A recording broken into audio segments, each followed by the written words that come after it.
Hey everybody, it's Lon.TV, and it's time for our weekly wrap-up. And I don't know why I do this thing with my hand, but I did it on the first one and never stopped. So that is why I do it, in case you're wondering. And I do want to begin by thanking our newest Patreon supporters, but we don't have any this week, so we'll have to put this off until next week. But I did do quite a bit of content for you all. We had a bunch of stuff going on in the Extras channel, including a mini review of the OtterBox DryBox 3250. It's a floatable, waterproof, dustproof box, and very indestructible too if you want to put your cell phones in something safe. We also had a bunch of unboxings of most of the stuff that I reviewed this week, and we've got one thing coming up this week that was unboxed on the Extras channel as well. Great channel just to see some of the workflow that I do here. I'm going to try to think of some new things to do with it also as we move forward. So I figured I would just do videos as I'm already doing things anyhow. A lot of you are finding it interesting, and I found it to be very helpful because I get good ideas and feedback from you just based on viewership on these unboxings to see what interest level there is amongst the super subscribers out there who are subscribed to this channel as well as that one. So keep those comments coming, really helpful. So this week on the channel, I had an update on our Xiaomi Sphere camera, and I knew this wouldn't get a lot of views, but I also knew that I didn't get everything completely right in my first review, in that I was using the iPhone only for image transferring, and if I had used Android, it would have had better image quality. So I put a revised sample up on the Extras channel and did a video talking about that, and I also showed the workflow for getting things out of this camera, because like most 360 cameras right now, you can't just copy the file over. You have to transfer it to some software, have it stitch the file together, and then get it out. So I stepped through that entire workflow while I had everybody there. So I do like to get things right, and that was what that video was all about. We also took a look at the Samsung CFG70. This is a really nice 144 hertz monitor. Really looks pretty nice. Has a crazy ARM mechanism on it, but overall pretty decent, especially if you have an AMD GPU. And I show you how the FreeSync feature works with that to get the best performance out of those graphics cards. And then we looked at the Yoga 720 from Lenovo. I still have it because we're going to be doing something else with it a little later in the week, which I'll talk about in a few minutes. And a couple of you had some follow-up questions on this 2-in-1 tablet. Adam Brahmi said I forgot to talk about the Stylus compatibility. I actually didn't forget to talk about it. I didn't have a Stylus to show with it. I guess the Stylus is not going to be available on this until July or so, or at least that's when they can get me one. So as soon as we have a Stylus to talk about, I'll try to do a follow-up or at least mention it on a future wrap-up. And it looks like there's some Wacom compatibility with this thing. Also had some additional comments on this about the lack of a GPU on this device, because last year we looked at the 14-inch 710, which is larger in size than this one, but it had a 940MX GPU on board, and I was quite fond of that computer. I'm actually quite fond of this one also, and some folks are wondering why they didn't put a GPU in this thing, and I think it's the size and the kind of GPU they would get out of the mix if they could squeeze one in, and you really wouldn't get a huge bump in performance over the Intel graphics. And I think a lot of people just don't look at these things as gaming devices, and I think for what Intel has done with the Kaby Lake processors, they've definitely brought that graphic performance up to a point for productivity users, I think, to be quite happy with it. One thing about this notebook that is a little different than last year is that you do get the Thunderbolt now, so there are some improvements to it. It's smaller, it's lighter. I think there are some reasons to justify its price being the same as last year with the GPU. Of interest is that they initially sold it with the GPU, and then people were writing in saying they had a hard time finding it with that GPU, so I wonder if they had trouble keeping it cool, because having two discrete processors to keep cool in a computer like this has got to be very challenging, and I bet you that they had some engineering problems around that as well. So I think that probably contributed to that. But the best part of the discussion here, I think, is what Saturn Otaku brought up here, is that you can have thin and light and powerful and inexpensive, but you have to pick two of those things. And here's a great example, because we also looked this week at the Acer E15, which did have a GPU built in. Same processor, actually, but look at the size difference here. So you can spend about $500 and get the i5-7200U with a GPU, a little bit better gaming performance out of this thing, but it's heavy. It's almost 5 pounds to what this one weighs in at around 3 pounds or so. A lot thinner and lighter. Same hardware, though, for the most part. In fact, they perform about the same, but you can see the difference that the higher price gets you. It gets you more engineering, essentially, to get a computer that has better battery life and is also thin and light and portable. And those are the trade-offs that you often make. Now, you can look at what Apple is doing on their PowerBook computers, which are running last year's Intel processors. A lot of the hardware inside is not all that spectacular, but the casing, at least for some people, really is useful because it's small, it's thin, it's light, yet it has the power that people need plus the battery life. And when you want to have all those things together, you're going to pay a lot of money. But you can pay a third of that or less than a third of that and get some big heavy laptop that might perform the same or better. And I think if we were talking about cars, one great example would be the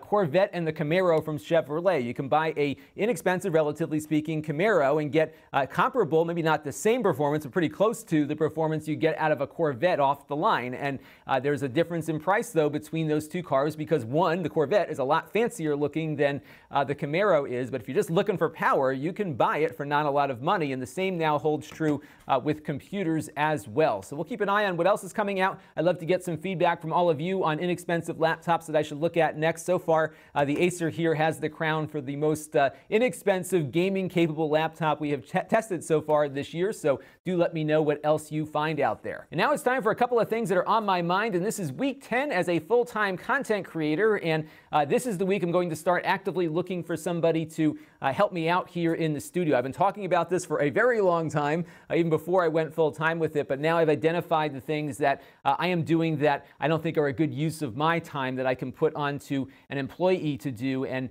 make me freer for other things. And that will include getting the PCs ready for review, getting all the software installed, running some of the initial benchmarks under supervision, of course, and doing some of the light editing tasks that I often do here on the channel. Even things like the extras channel. Everything takes time out of my day, and there are things that I really like doing that I'm not going to stop doing, but there are things that are making it harder for me to get in front of this camera and produce content for you, because I mentioned about a week or two ago that it does require a lot of energy to sit in front of the camera and talk, especially for the weekly wrap-ups as I do them. So having more energy to produce content is what I'm after right now, and hopefully that person will help me. So it's probably going to take me a little while to find the right fit, but when I do find that person, I will introduce him or her to all of you, so stay tuned. And here's something interesting I found on Reddit the other day, which is a click farm in China. And what this thing is doing here is having all of these cell phones essentially replicating human behavior so they can post fake reviews on the Google Play Store as well as other app stores. And it just was fascinating to see the effort that goes into doing this stuff and how it's cheaper for developers to pay some firm like this to fake a review to get them up there on the list of rankings than it is to actually purchase advertising to do that. So it makes you wonder if some of the policies of these app stores and how hard it is to find things on these app stores is leading itself to this kind of conduct. But if you're wondering how all those fake reviews on a lot of sites get to where they are, this is one of the examples of it. They've got, I think they said 10,000 mobile phones all hooked up and posting fake stuff on there. And what was interesting was there was a comment in this Reddit stream from a developer here, and I'll put a link down below so you can read that. Now, this developer had a very interesting infographic that he linked to in his response to this post, and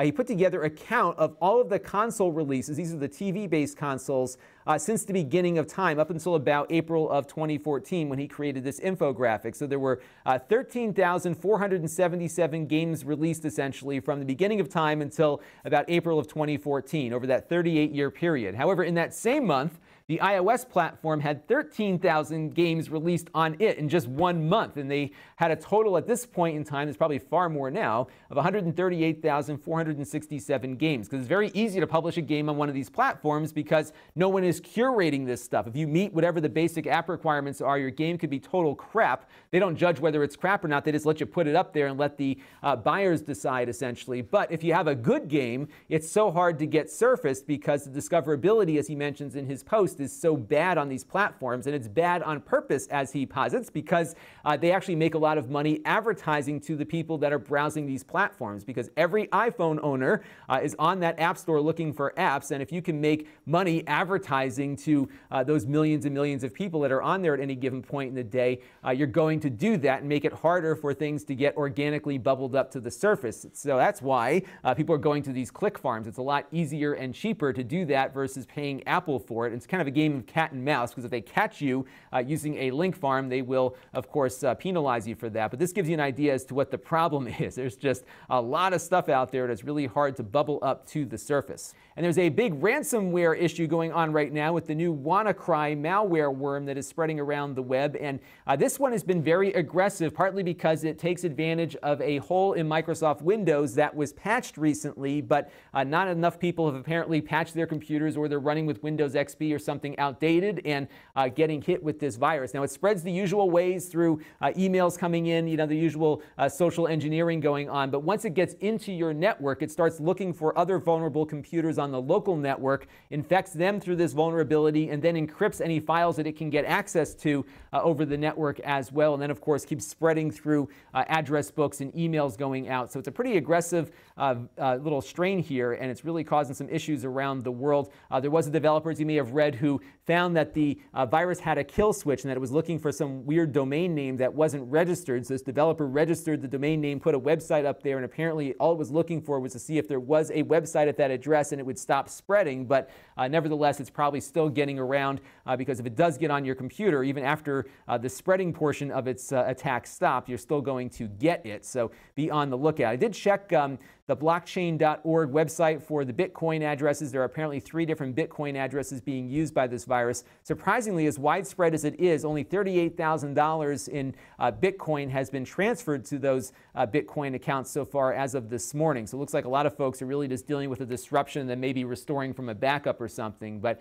it didn't really make its way over to the U.S. as much as it did in other parts of the world, because it was hitting in Asia and Europe first based on the time zones and the weekend and everything. So apparently that kill switch really prevented a faster spread. But there was some speculation that this morning, Monday morning, would have been another uptick in activity because people would have this virus sitting in their email. But again, it just brings home the point that you do not want to click on stuff, even if it comes from people that you think you know, because this is how this stuff spreads. And sometimes it's a completely innocent thing. I had an issue at my old day job where somebody was just browsing the web. We had an unpatched computer. It wasn't updated as frequently as it should have been. It was sitting out in the warehouse in the middle of nowhere, and he was browsing a message board, and there was some malware that came through an advertisement that began encrypting his computer and started working its way to our main file server. We pulled the plug before it was too late. But this is really, we learned a tough lesson that day, which was to really be very vigilant about patching computers as soon as those patches are available. So be on the lookout for that.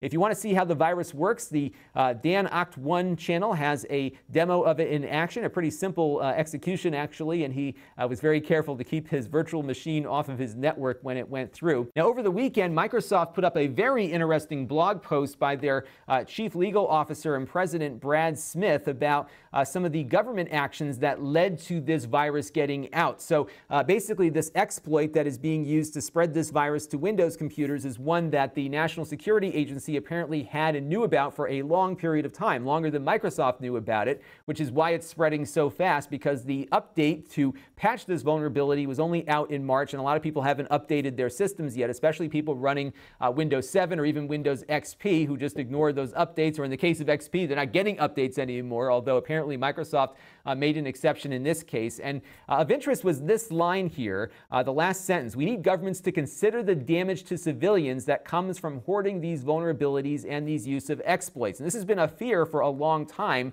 ever since the Snowden stuff came out and people were talking about how effective government surveillance has been, and whether or not there's an ethical obligation for a government to notify Microsoft and other open source and closed source operating systems of vulnerabilities that should be patched, because there is definitely a danger here. And this fear now has been realized, where millions of computers around the world, many of them controlling healthcare and other key infrastructure, were brought down essentially and made unusable, which puts lives at risk and puts infrastructure at risk, because in this instance, the U.S. government had something that they didn't share with Microsoft sooner. And the only reason why Microsoft found out about it was because the code that these hackers are using was stolen from the NSA. So this stuff would never have been found out had the code not been stolen. This really gives you an example of the dangers of the fact that weapons, even smart weapons like this one, are indiscriminate, that whoever has the weapon and uses it against others will be able to very efficiently carry out an attack. And you can see how fast these things spread. So this is going to be a very interesting debate moving forward here, because now fears have been realized over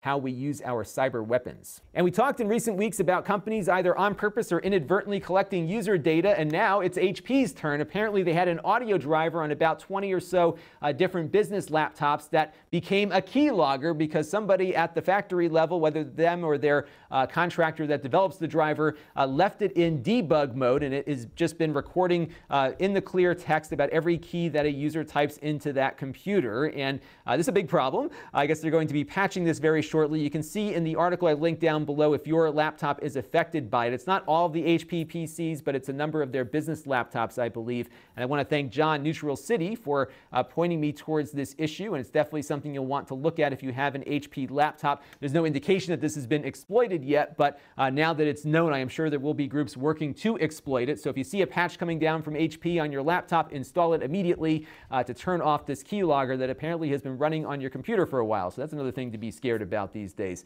Now, we haven't done a brands behaving badly segment in a while, but today we're going to do something about Voyo because they really ticked me off over the weekend. So Voyo is a manufacturer of mini PCs as well as some tablets and laptops, and they are halfway decent hardware at very low prices. But the cost of that low cost hardware is the fact that there's zero customer service to speak of. So if you have a problem, you will never hear from them. I tried reaching out to them as a customer in the past and never got anywhere. In fact, they don't even respond to an email, or if they do, it's in such broken English that they didn't understand your question to begin with. So I've warned people, look, this is like a buy at your own risk kind of thing. Take it for what it's worth. It's good as a supplementary PC, but I would not trust your business to it.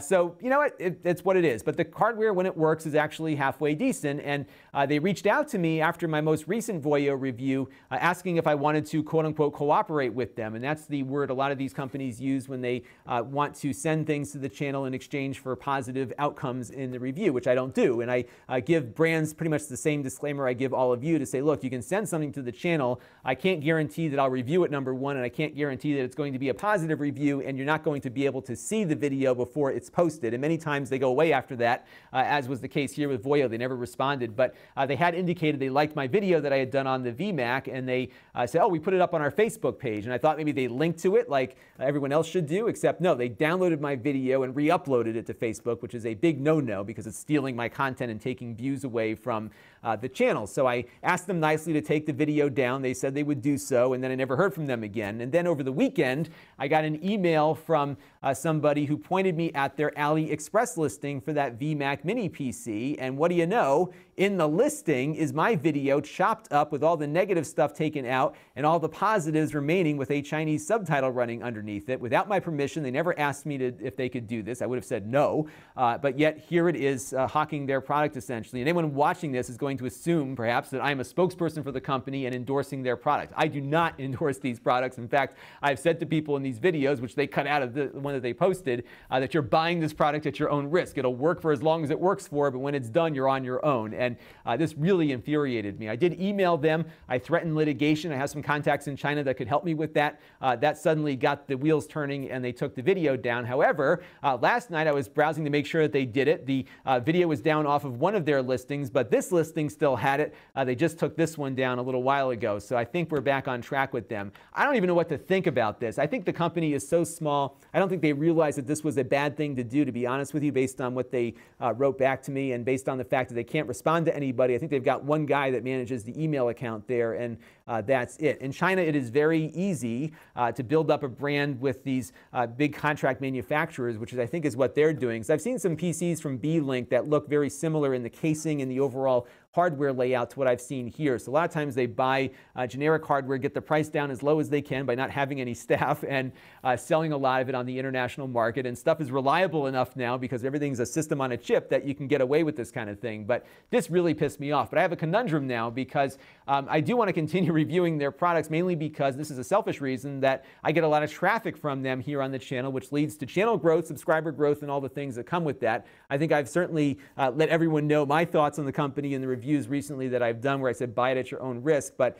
I'm really ticked off about this, and I'm so reluctant to continue, not promoting them, but covering their products and giving them the coverage. So I think what I'm going to do is probably bring this up every time I do one of their reviews to let people know that I do have some serious reservations about the company, but if you're looking for something cheap that works, it will work for as long as it does. But I'd love to hear your thoughts on this and where we go from here. Typically, these products are things that I buy or I get in through GearBest. I won't get them from them directly because I can't communicate with them, but we'll see where it goes from here. But I wanted to let you all know this is what they did and that I have not endorsed this product, nor did I give them permission to post my video on their AliExpress listing or anywhere else. And now it's time for some Q&A, and I got this question in from Grad S that I thought was interesting as it's a business-oriented question, and I know a lot of you are always interested to learn how your favorite YouTubers can do this for a living, and he incorrectly notes that my average viewership is 2,000 views per video, which it is not. In fact, it's about 8,046 on the average, but if you pull out the weekly wrap-up and some of the subscriber-focused content, I think it would be a lot higher on the averages, primarily because, as I mentioned last week, a bulk of my viewership does not come from subscribers. It actually comes from search and algorithm, basically YouTube suggesting videos to people when they're watching somebody else's review of something, and people who are searching for something are coming to my channel directly because I tend to do pretty well on the search rankings on most of the products that I review. And what's interesting is that the initial viewership looks pretty low for two reasons. One is that YouTube's real counter is not real time. So for example, if we look at the real-time counter for that Acer laptop I just posted, I had about 5,900 views around the time that you were seeing maybe 3,000 or so. So it does take a little while for the YouTube counter to catch up with the actual real-time thing. And in my dashboard, I can watch the real-time statistics. And I'm actually keeping a very close eye on it because when something levels off, I want to get another video right up there. But I don't want to upload something when another video is doing well because it takes eyeballs off of building up the initial viewership of a video. Because, like I just said, I depend a lot on search and algorithm traffic. So subscribers are really critical in all of this because the longer you watch a video for, the better my search position is, which helps that video's life down the road. And I'll give you some more examples of that. Check out this Canon printer. So when I did this review, I think within the first 2 weeks or so, I only had about 2,000 or 3,000 views, if that. But as of a couple of days ago, it had 82,319 views because it got caught up into the search algorithm, and people keep looking for it because it's a cheap printer that is very available in the retail marketplace, and people are always interested in it. So check out the lifespan of the video here. So you can see this is, I think, on a monthly basis. So the first month we had under 2,500 views, and then it kind of increases. And by the way, these are monthly totals of views, not the aggregate totals. So by November of 2016, when this thing was really hopping in the search algorithm and this product was probably at the height of its retail availability, in 1 month I had 7,500 views on it. Still getting watched now at a level higher than when I uploaded it. And this is very opposite what a lot of other channels experience that are very subscriber driven, in that all of their views happen on the front end, and then the remaining views happen just from people discovering the channel and digging deeper into the content, or maybe a random search here or there. I am the opposite. So you can see that although something may not get watched all that much at the outset, it does get watched quite a bit down the road. A great example of that, I think, is going to be that Sphere camera from Xiaomi, because as more people get those cameras and start looking for tips as to how to use it, that one that I posted last week I think will do a lot better over time. So sometimes I'll post things that you wonder, why the hell is he reviewing a printer? Because this is why. Printers, believe it or not, get a boatload of traffic over the long haul, and that is why I look at them, especially the affordable ones that are in every office supply store that's out there. And a little older writes in from Austria with a really good comment about competition and broadband. He's actually surprised how few choices Americans have. Where he lives, he's got 2 or 3 LTE providers who offer 100 megabit unlimited home internet. Without competition, it is very difficult for the consumer, and I couldn't agree more. Part of the problem here in the U.S. is that we are very spread out as a country geographically. So where I live, we have these 2-acre subdivisions. There are very few customers per mile of wire, which means that if there were competition, there's just less business available to make it a competitive environment that would justify the expense in bringing all that wiring in to offer your competing service. That's part of the problem where I live. Wireless providers also struggle because you have to put these towers up, you have to get wires out to those towers, and many times the residents around those towers fight their construction, so nobody wants it in their backyard, so there's a lot of legal costs and aggravation involved in building these towers as well. I'm hopeful that we'll see some changes in wireless technology that will make broadband wireless more attractive and more affordable and more available, and I think that's going to make a big difference for people out where I am and many other parts parts of the country where it's hard to get these wires run. We are seeing some more competition in some of the more densely populated urban and suburban centers around the big cities. So I know in San Francisco, in the outskirts of it, there's some broadband providers doing some really cool fiber optic things. But again, it's so expensive to run these wires. If you don't have densely populated neighborhoods, it just doesn't make sense. So I'm kind of stuck here with Comcast. I think I'm actually lucky to have service as good as it is here. One related video to check out is this one called Why Trains Suck in America. You can find the video link down below there at Lon.TV/USA Rail, because many of the challenges facing mass transit in the United States are kind of the same problems dealing with broadband providers are dealing with also. We're a very spread out country geographically. We've got a lot of old infrastructure in place that's hard to move around. And this video is really interesting and I think really kind of sums up a problem that goes beyond just rail here in the US, and definitely worth checking out if you have any interest in this kind of stuff. Now, this next question led to a purchase that I am very excited to share with you later this week, and that came from Kenneth Maybe. Now, he did get me confused with Linus, but that's okay.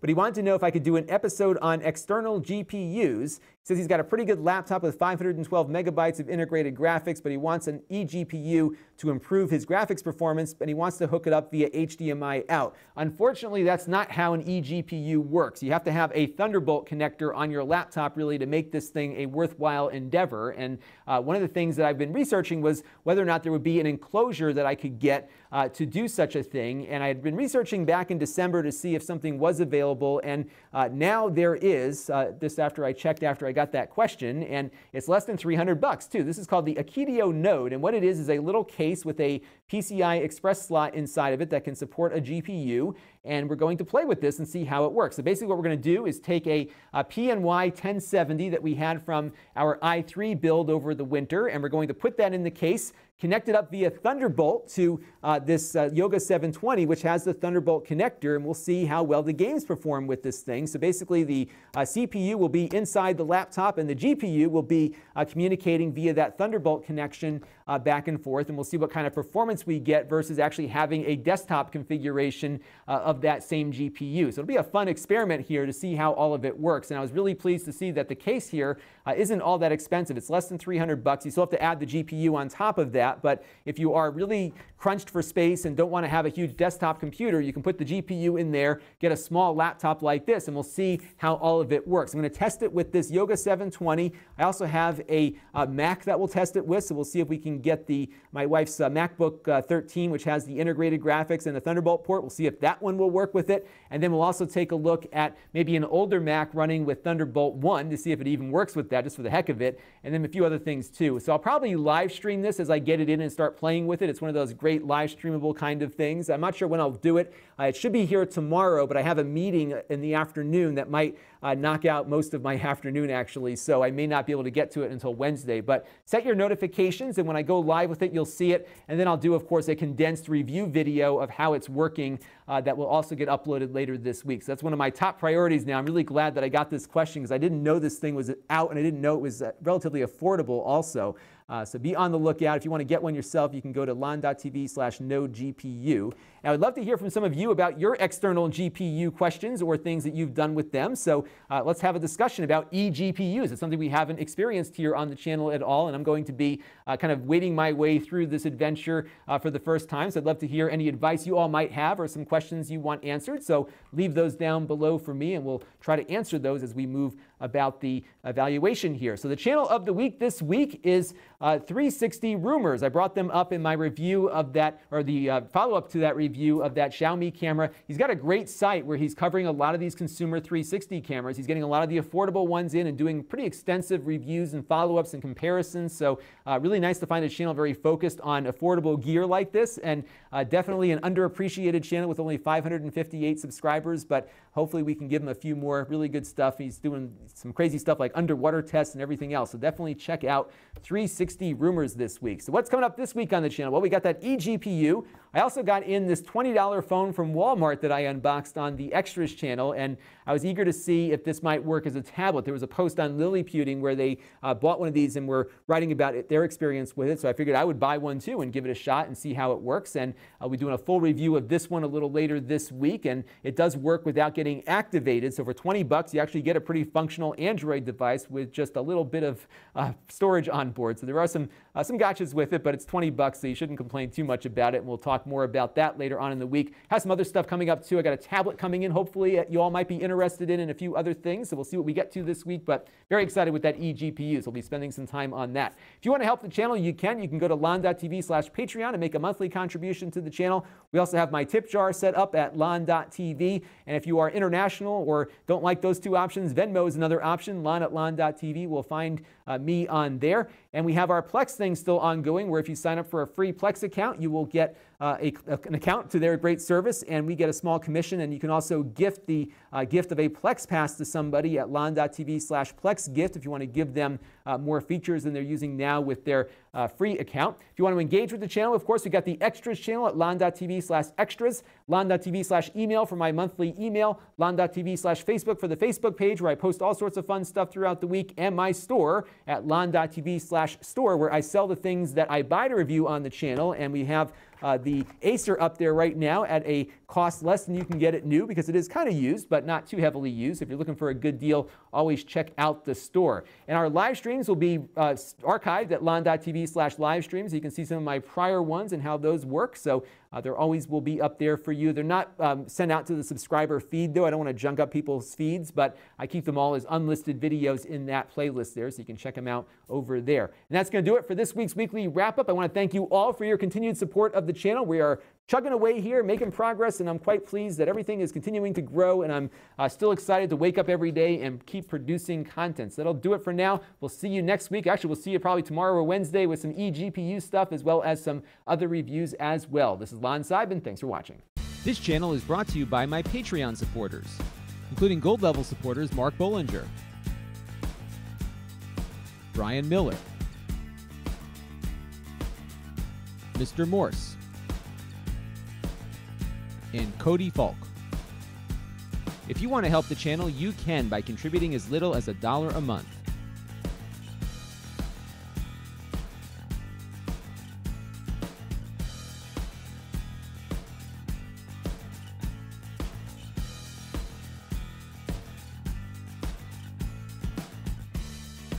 Head over to Lon.TV/Patreon to learn more.